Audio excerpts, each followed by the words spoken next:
Salut, c'est Cyril, j'espère que vous allez bien. Alors vous l'avez vu aujourd'hui, je vais vous présenter une liste de livres à lire en fait. Alors vous ne serez pas obligé de tous les lire, mais en tout cas je vais vous présenter une liste. Et bien tout simplement pour que cet été vous puissiez vous nourrir, que ce soit spirituellement, intellectuellement, philosophiquement surtout, et que vous puissiez bien peut-être avoir un regard neuf sur certaines choses, peut-être prendre de nouvelles habitudes à la rentrée quand vous allez reprendre le travail, après les vacances, et peut-être essayer bien de réfléchir à des dimensions de la vie auxquelles vous n'avez pas encore réfléchi ou bien que vous avez délaissé, que vous avez mis de côté. Voilà, donc eh bien, j'ai une sélection de livres à vous présenter pour essayer bien, de vous nourrir, encore une fois, spirituellement, intellectuellement, mais surtout philosophiquement. Je vous parle de ça tout de suite après le générique.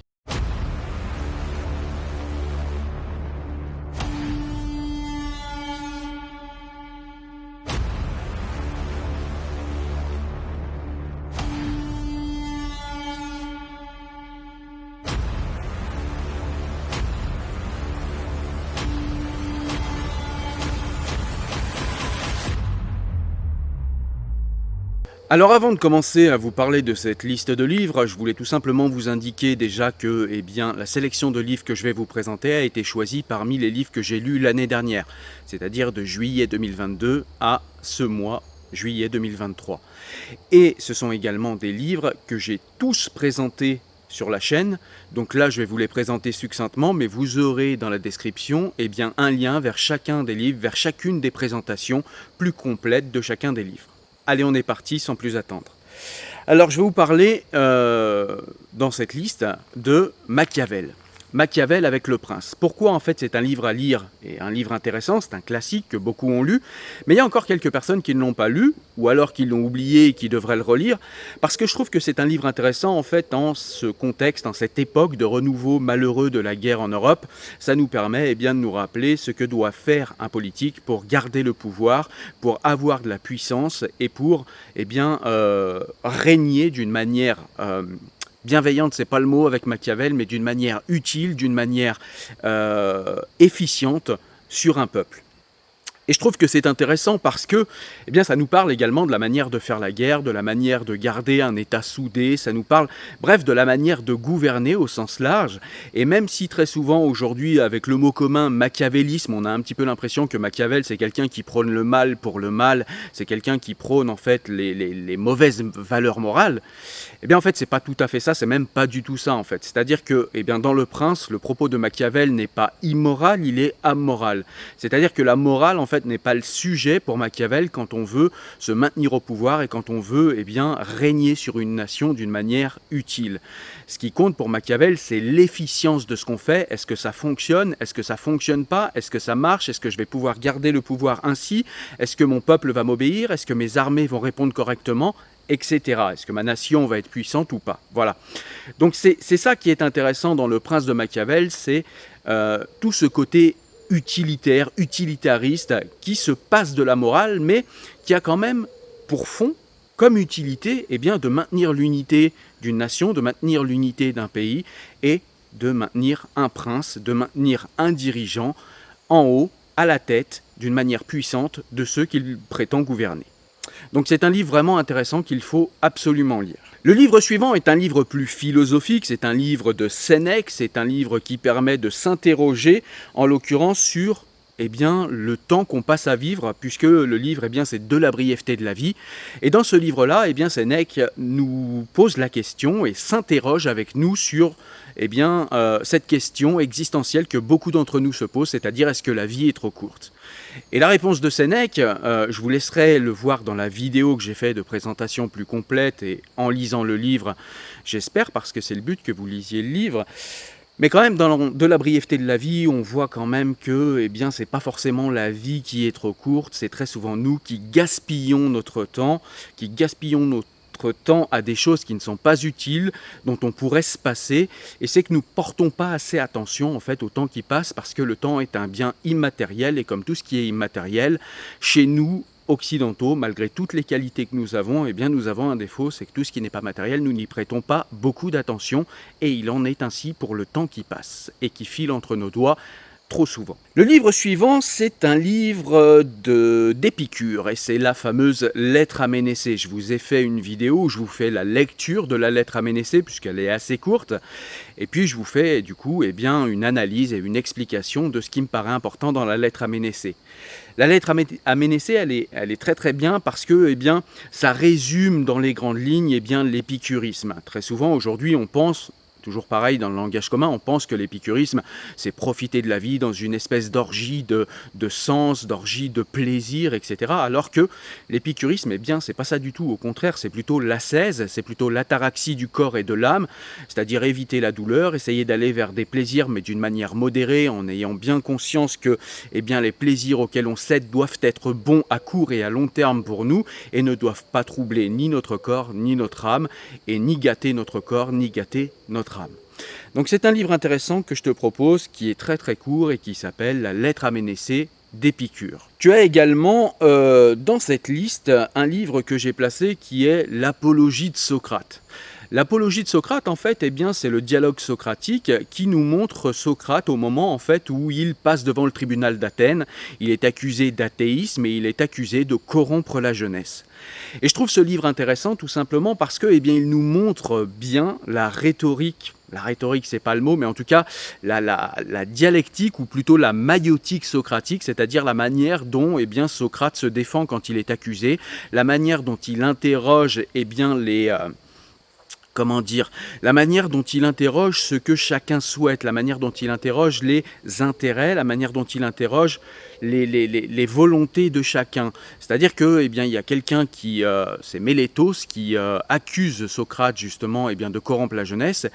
Et en fait, il va questionner ses intentions et il va le questionner d'une manière si vicieuse, j'ose dire, mais d'une manière si intelligente, Socrate va montrer que Mélétos est malveillant et que Mélétos, en fait, n'est pas celui qu'il prétend être.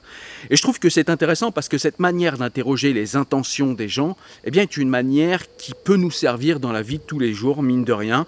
Alors, on ne peut pas forcément faire une maïotique socratique à chaque fois qu'on discute avec les gens, mais on peut s'inspirer de certains éléments, de certaines manières de questionner pour pouvoir mettre à jour les intentions des gens, voire parfois les mettre à jour à leur propre conscience, parce que parfois, il y a des gens qui font des choses d'une manière extrêmement inconsciente. Je trouve ça très intéressant de lire pour cela l'Apologie de Socrate. En plus, c'est un livre qui est très abordable, qui est très accessible, même si vous n'êtes pas habitué à la philosophie. C'est pas parce que dessus est accolé le nom de Platon qu'il faut avoir peur. Véritablement, vous pouvez y aller. L'Apologie de Socrate de Platon, c'est très abordable, c'est très instructif, enrichissant, nourrissant. Allez-y. Le livre suivant est encore un livre de Platon, c'est le Phédon de Platon. Le Phédon de Platon est un livre qui est intéressant, c'est toujours en fait un dialogue socratique, donc c'est sous forme de dialogue, c'est toujours abordable, c'est un poil plus compliqué que l'Apologie de Socrate, mais ça reste quand même abordable. Et dans le Phédon, ce qu'il y a d'intéressant, c'est tout simplement que Socrate va parler de la mort et de sa manière d'envisager la mort, et du coup, la manière d'envisager la vie par rapport à la manière dont on se représente la mort. Et Socrate va expliquer dans le Phédon, puisque le Phédon intervient après l'Apologie de Socrate, c'est-à-dire au moment où Socrate va... parce que Socrate a été condamné, spoiler alerte, dans l'Apologie de Socrate, Socrate a été condamné, et donc dans le Phédon, nous est raconté le dernier dialogue philosophique qu'a eu Socrate avant de boire la ciguë, de boire un poison qui va le tuer, puisque c'est la condamnation à laquelle il a été contraint. Et donc dans le Phédon, Socrate va expliquer pourquoi il n'a pas peur de la mort, comment il envisage la mort, et je trouve ça extrêmement nourrissant, extrêmement intéressant, et ça nous fait réfléchir à des questions existentielles auxquelles on n'a plus trop l'habitude de réfléchir et qui sont pourtant, selon moi, des questionnements majeurs dans une vie d'homme. Alors le livre suivant est une dystopie, c'est un roman dystopique, et en fait c'est une dystopie de René Barjavel. Et cette dystopie, c'est Ravage.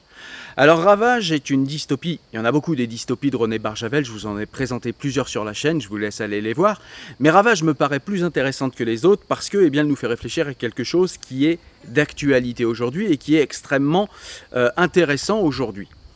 C'est tout simplement le fait d'interroger, dans Ravage, René Barjavel interroge le fait de ce que nous fait la science, de ce que nous fait la technique, de ce que nous fait la technologie.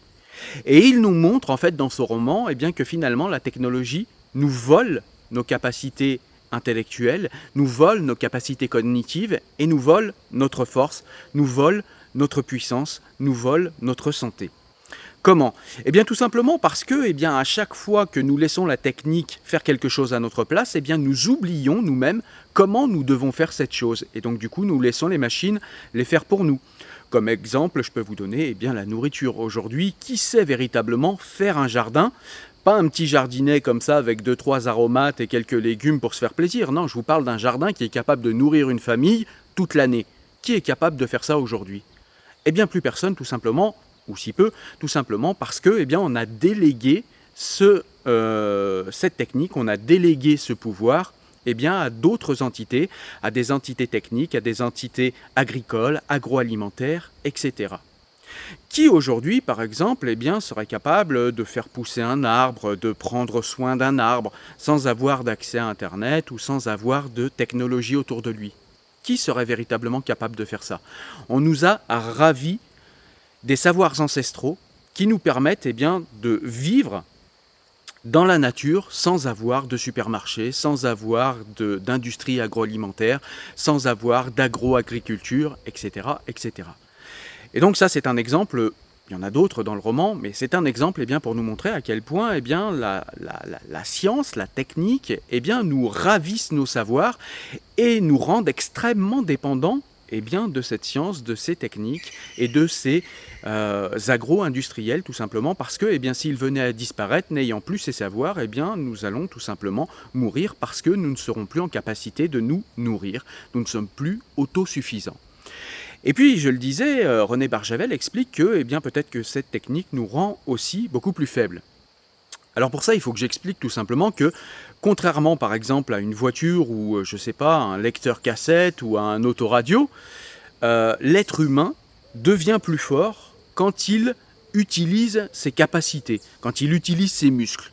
On voit bien que quelqu'un qui par exemple fait de la musculation comme ça et porte des poids, son muscle va grossir. Et donc il va prendre de plus grosses capacités, il va devenir plus fort. Ça veut dire que plus on utilise son corps et plus on frotte son corps contre les lois de la nature, c'est-à-dire là en l'occurrence on parle de poids donc contre la gravité, mais ça peut être contre d'autres forces, cela renforce tout simplement le corps de l'utiliser.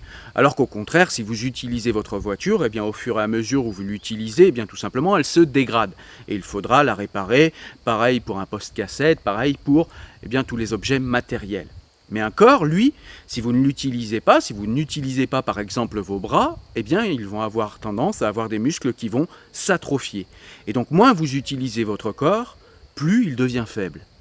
Et aujourd'hui, avec tous les moyens de locomotion, par exemple que l'on a, les voitures, les trottinettes, les scooters, on ne marche presque plus, on ne court presque plus, on est extrêmement sédentarisé, on devient extrêmement gros et plutôt faible, et de plus en plus faible, parce que moins on se sert de son corps, et moins on est fort, et donc plus on est faible. Voilà, ce sont les grandes lignes de la critique de René Barjavel dans Ravage, et je trouve que c'est très intéressant, et c'est pour ça que, à mon sens, c'est un livre qu'il faut impérativement lire.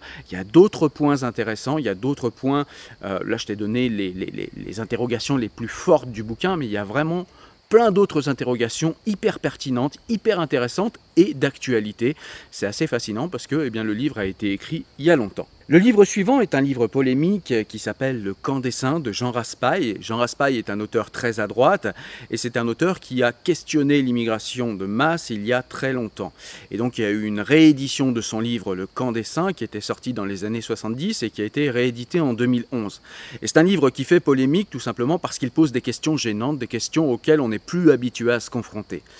Le genre de questions que pose Le Camp des Saints, alors c'est un roman dystopique, et en fait dans ce roman dystopique on imagine que 1 millier d'Indiens, des pauvres gens en Inde, prennent d'assaut une centaine de bateaux et arrivent en fait avec ces bateaux, se dirigent vers l'Europe et finalement arrivent sur la côte d'Azur française. Et en fait, ce livre pose des questions, je le disais, qui sont plutôt gênantes et auxquelles on n'a pas envie de répondre, comme par exemple la question des droits de l'homme. On nous parle sans arrêt des droits de l'homme. Quand on parle d'immigration de masse, on nous parle sans arrêt des droits de l'homme, des droits du migrant. Mais qu'en est-il des droits du migrant si ils viennent en confrontation directe avec les droits, par exemple, de l'homme français, les droits du français? Parce que les droits du migrant ne sont pas... les droits du migrant, en fait, sont souvent en conflit d'intérêts avec les droits du pays d'accueil, des gens qui sont dans le pays d'accueil.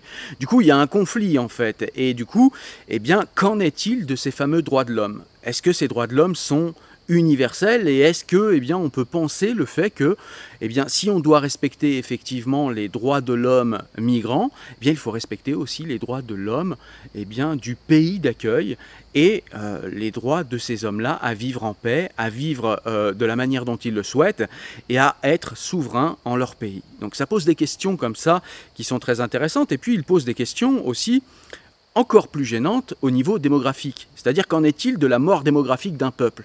Est-ce qu'on a le droit d'interroger cette mort démographique? Est-ce qu'on a le droit de ne pas vouloir cette mort démographique? Voilà, ce sont tout un tas de questions comme ça qui sont posées, des problématiques. Il interroge aussi beaucoup les médias et la bonne conscience des médias de gauche dans ce livre. Il le fait en plus avec beaucoup, beaucoup de talent. C'est vraiment un livre qui est bien écrit, j'insiste là-dessus, parce que c'est pas seulement un simple livre comme ça, polémique, qui pose des questions bêtement méchantes. Non, c'est vraiment bien amené, c'est amené par un roman, c'est amené par des situations, c'est amené par des situations concrètes dans le roman. C'est très très bien écrit, Jean Raspail, il y a beaucoup de culture, ça se sent quand on le lit. Donc vraiment un livre intéressant qu'il faut absolument lire. Et puis le dernier livre que je voulais te présenter et mettre dans cette liste de lecture d'été, c'est un livre qui est sorti il y a moins de 2 mois. Ce livre, c'est La femme au dragon rouge de José Rodriguez dos Santos. Tu as vu, si tu suis la chaîne, que j'ai déjà présenté ce livre il y a quelques semaines et que j'ai également interviewé l'auteur quant à ce livre. Et donc ce livre est intéressant tout simplement parce qu'il questionne la Chine communiste et la stratégie en fait de la Chine, que ce soit dans sa politique intérieure ou dans sa politique extérieure. On voit par exemple dans sa politique intérieure eh bien, que la Chine est un pays totalitaire, un pays tout ce qu'il y a de plus communiste. C'est-à-dire un pays eh bien, qui surveille. En plus, aujourd'hui, on a plus de technologie qu'au tout début du communisme. Donc la Chine eh bien, utilise cette technologie pour véritablement se comporter de manière totalitaire avec toute sa population, mais plus particulièrement avec les minorités ethniques qui, pour le coup, sont envoyées en camp de concentration. C'est le cas des Ouïghours, mais d'autres minorités ethniques. Et donc tout ça nous est raconté dans ce roman et c'est très intéressant. Et puis, ce roman qui a pour but... Parce que je ne l'ai pas dit, mais c'est toujours le cas avec José Rodriguez dos Santos, il fait des romans, mais en fait ces romans ont toujours pour but eh bien, de nous informer. José Rodriguez dos Santos est un auteur à succès, mais c'est également un journaliste, et c'est quelqu'un en fait qui utilise le roman tout simplement pour eh bien, nous informer de choses qui sont réelles et exactes. C'est-à-dire que tout ce qu'il dit de la Chine, l'histoire en elle-même à laquelle on assiste dans le livre est un roman, c'est une histoire romanesque, mais tout ce qui est dit dans ce livre sur la Chine est réel et exact, et donc c'est pour ça que c'est un livre intéressant parce qu'il nous permet d'apprendre d'une manière didactique et tout en nous détendant et en lisant un bon thriller.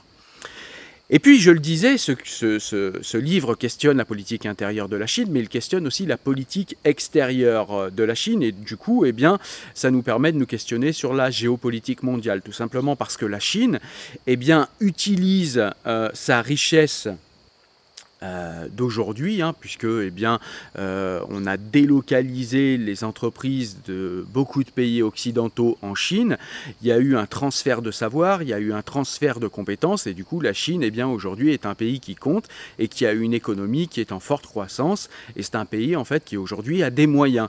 Et en fait, il a des moyens et il utilise ces moyens tout simplement pour peser sur la géopolitique mondiale. Alors comment il fait? Par exemple, il va aller dans des pays africains et puis il va leur faire contracter des dettes.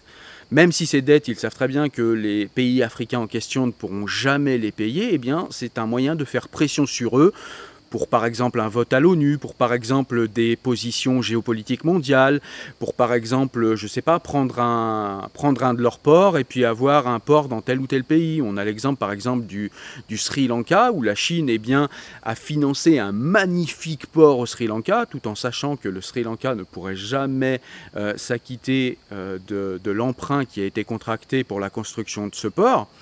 Et donc du coup, eh bien, la Chine a dit, écoutez, il va falloir rembourser l'emprunt. Le Sri Lanka a dit, ouais, mais bon, on ne peut pas, il n'y a pas de bateau qui arrive, etc.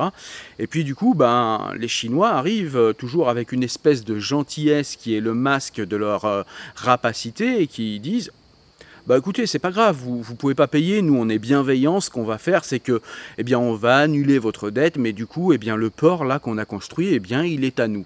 Et donc du coup, vous avez la Chine comme ça qui a des ports dans de plus en plus d'endroits dans le monde, et au départ, c'était des ports commerciaux, et vous comprenez bien que, eh bien, de plus en plus, ça se transforme en port militaire, ce qui permet d'avoir comme ça une déportation de l'armée chinoise partout dans le monde, et c'est assez dangereux pour la géopolitique mondiale, parce que si on le comprend bien, l'Occident a régné sur le monde pendant très longtemps. L'Occident n'a pas tout bien fait, mais enfin, entre l'Occident libéral d'aujourd'hui et la Chine communiste et totalitaire, franchement, il vaut mieux être dirigé par les États-Unis avec toutes les critiques, et par l'Occident en général, avec toutes les critiques qu'on peut émettre et d'une manière très juste. Voilà, cette liste est donc à présent terminée. Voilà les livres que je te conseille de lire cet été. Tu l'as vu, ce sont des livres qui sont très axés sur la politique et la philosophie. Mais il y a quand même dans les livres de philosophie tels que La lettre à Ménécée ou tels que De la brièveté de la vie, eh bien il y a de la spiritualité. C'est pour ça que tout à l'heure j'ai parlé de spiritualité, de philosophie, mais également de savoir, également de choses intéressantes à réfléchir pour le monde et pour vous-même, pour pouvoir appréhender au mieux et avec lucidité eh bien, le monde qui vous entoure afin de le penser correctement et d'agir en conséquence de ces pensées lucides. Voilà, moi je vous dis à très bientôt pour une prochaine vidéo où évidemment on parlera de livres, de concepts, de philosophie ou de politique. À très vite.